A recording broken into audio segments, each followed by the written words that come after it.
Question number अब बता रहा हूँ आपको 8th वाला। पहले नंबर क्वेश्चन पढ़ाऊंगा, समझाऊंगा, उसके बाद आपको पहले समझाने के बाद फिर क्लियर कराऊंगा। पहले चीज तो भैया आपको देखना, क्वेश्चन पहले आपको अच्छे से पढ़ना है। सिंपल क्वेश्चन है, जैसे क्वेश्चन नंबर 7 अपन ने करा सेम आपका 8th वाला ही वैसे ही, बस थोड़ा सा उसको लैंग्वेज थोड़ी उनने चेंज कर दी। क्वेश्चन क्या है?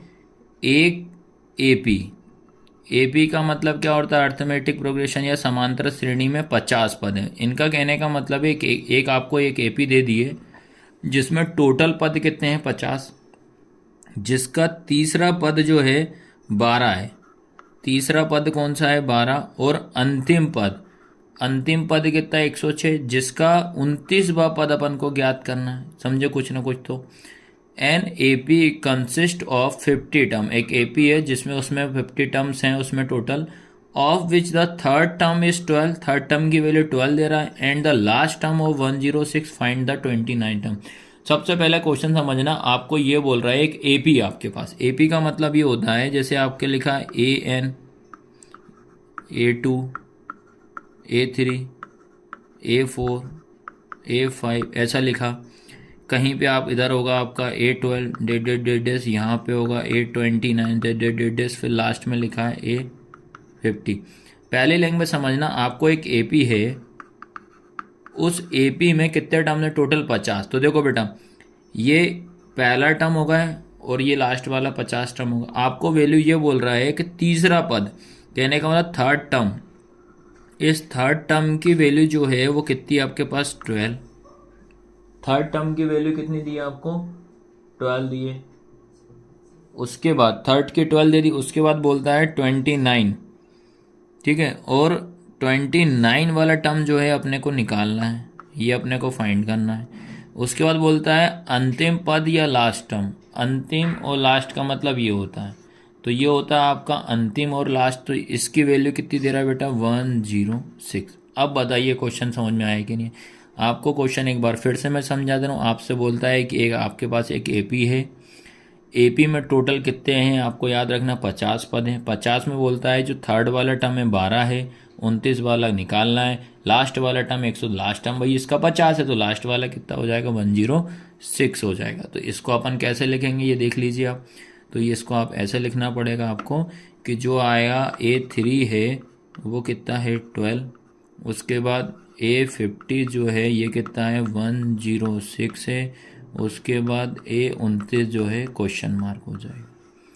A29 की वैल्यू हमें निकालनी है। A3 कितना हो जाएगा? 12।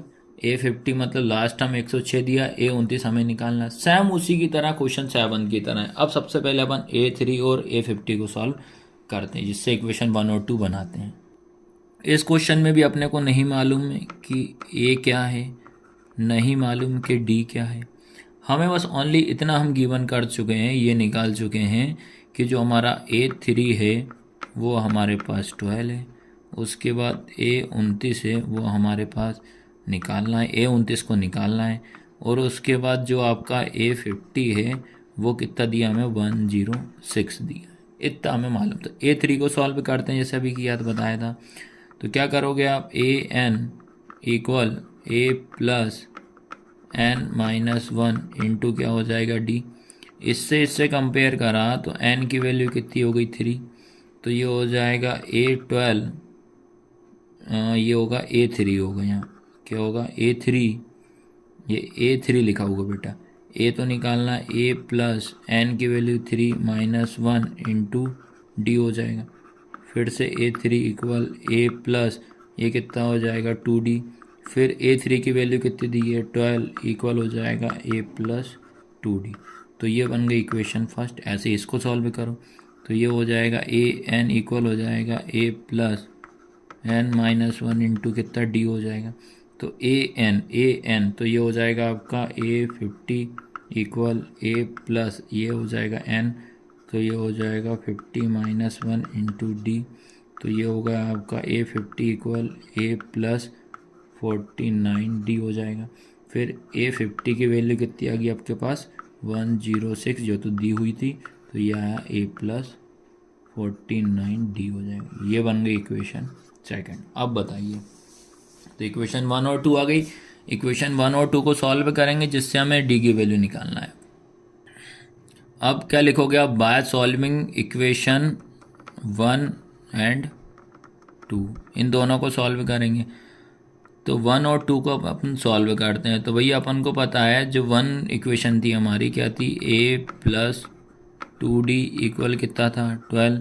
सेकंड थी a प्लस 49d इक्वल 106, ये थी। इसको सॉल्व करते हैं तो ये क्या हो जाएगा, माइनस माइनस, ये क्या होगा माइनस, कैंसल।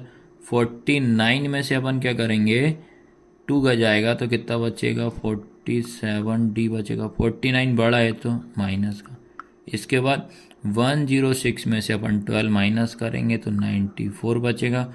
106 बड़ा है तो माइनस, इससे ये कैंसल।